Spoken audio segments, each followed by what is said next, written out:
Okay, hello YouTube. Welcome to my channel, Electrify Your World. Right now, we did finish processing these last night. So currently, I am waiting on the nickel strip for this. I am going to do a battery analyzer test on them. So I'm going to see the resistance on the batteries.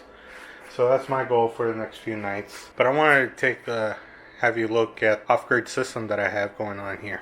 I do have all my tools, and this is my server rack that I have going on. A quick show.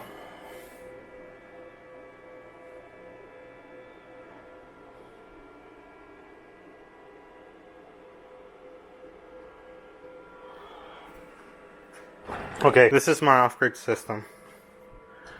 Currently, right now, I do have two morning stars connected. I have the solar coming in into these pull fuses holder things that come in, and then it goes straight into my morning stars. So from the morning stars, I have broken it down to two breaker boxes. This morning star comes down, goes into this breaker, and goes into this system. From here, it breaks out to this breaker, and it goes towards the back, and then it connects into this system. So they are currently configured in a 48 volt. It goes down into this breaker box. It connects into the lugs, and from the lugs I have three breakers, 1, 2, and 3. First one goes to this one. The one is connected to this breaker, and you have the third breaker that's connected to this third breaker box. So for the number 2 breaker box, it goes down into the bus bars, and from the bus bars is connected to this breaker, which is connected to the battery, the one battery I have currently right now, and it's at the very bottom in this box. It is a 60 amp breaker, but I'm going to change it down to 50. Now let's open up the box and I'll show you the battery that's inside.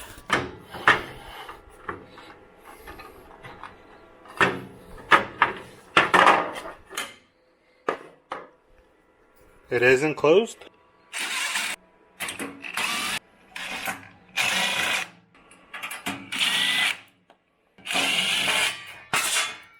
And here is my battery. It's a 14S 18650 cells. Right now this is connected to the battery. The breaker box that I just 6 gauge wire goes into two 10 gauge wires. It breaks off and it goes into the BMS, which is a dolly BMS. And it's a 250 amp. So as you can see, it fits just snug inside this box. And I'm planning to put 2 more. One right here and one up here. So this is equivalent to a 5 kilowatt battery. And it's been working out fine. I've had this going already for about a month, and I've had no issues. So as you can see, this breaker connects down to the battery that you just saw. And then I have these breakers for future use. One of these other breakers is going to be for battery number 2. Probably this one. So that's the charging for that battery. And then from this charge controller, of course, like I said earlier, it goes into this breaker box, and this breaker box goes into these breakers. It's all connected into one. From this breaker box, I do have a step down converter connected to it right here. It converts from 48 volt down to 24 volts, which is the Tesla battery that I have going up. That charges the Tesla battery during the day. From the Tesla battery, I do have it connected down to a grid tie inverter. The battery does max peak. Let's say it's already at 40 at its max at 58 volts that I have it set at. The grid tie inverter turns on the automatic transfer switch. The automatic transfer switch is sensing the 48 volts, but it is connected to the grid tie inverter that does the 24 volts, that does the 120 volts out into the grid tie. So this is the system just connected to my main breaker box, the house. This one is for the grid tie, and this one's for the Powerwall. The 24 volt battery does power up this inverter. I have a couple of step down DC to DC from 24 to 48 volts. It's connected to actually it is connected to a transfer switch. an automatic transfer switch. So if this inverter goes off, it automatically transfers from inverter to the house power. I have it also connected from the transfer switch. It goes straight into this, and I also have it connected.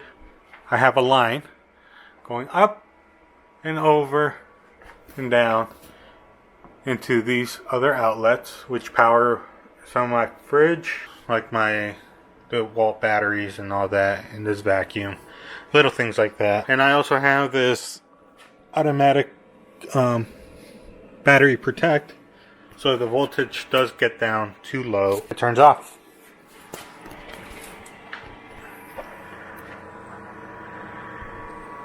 I have it set to 19 volts. So if the battery, the 24 volt battery, does reach down to 24 volts, because I don't have a BMS connected to it,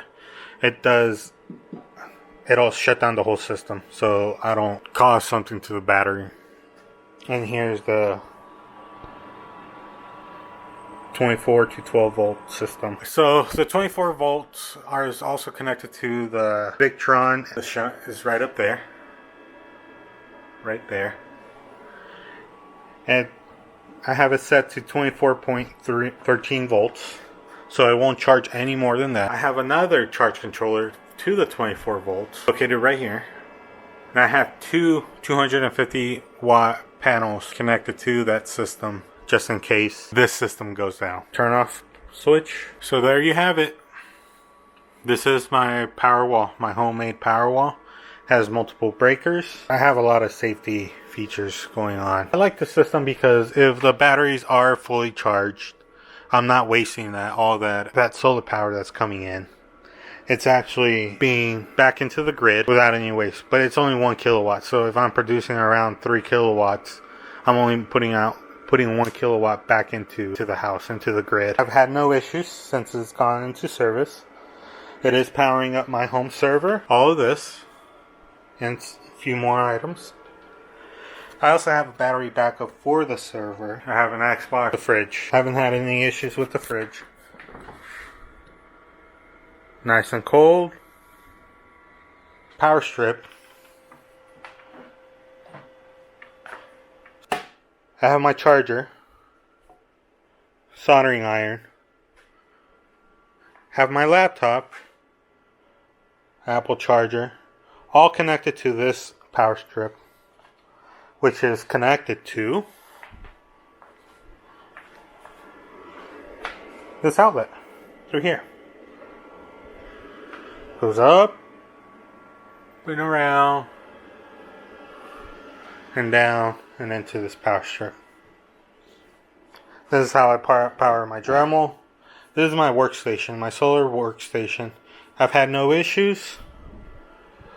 But if I do have a cloudy day, the batteries will not last until the next day. So the battery that I have right now, if there is a day that, let's say it is cloudy, it'll power up for the whole day, no issues.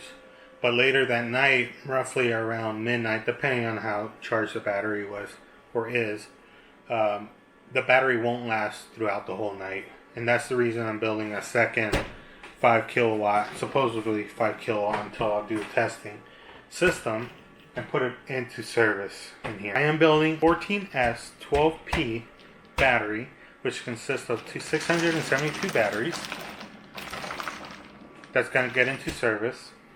These are roughly, I'm averaging around 2200 milliamp. Give me 105 amp hours out of this battery.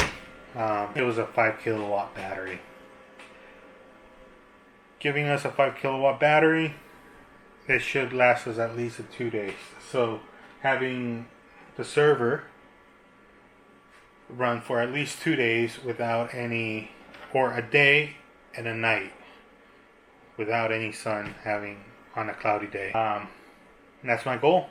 And that should lower our electric, well, it has lowered our electric bill because I'm averaging around, this whole system, everything that's getting powered, it's averaging around 500 watts. This system, everything that I have powered on, in a 24-hour period, it uses around 12 kilowatts.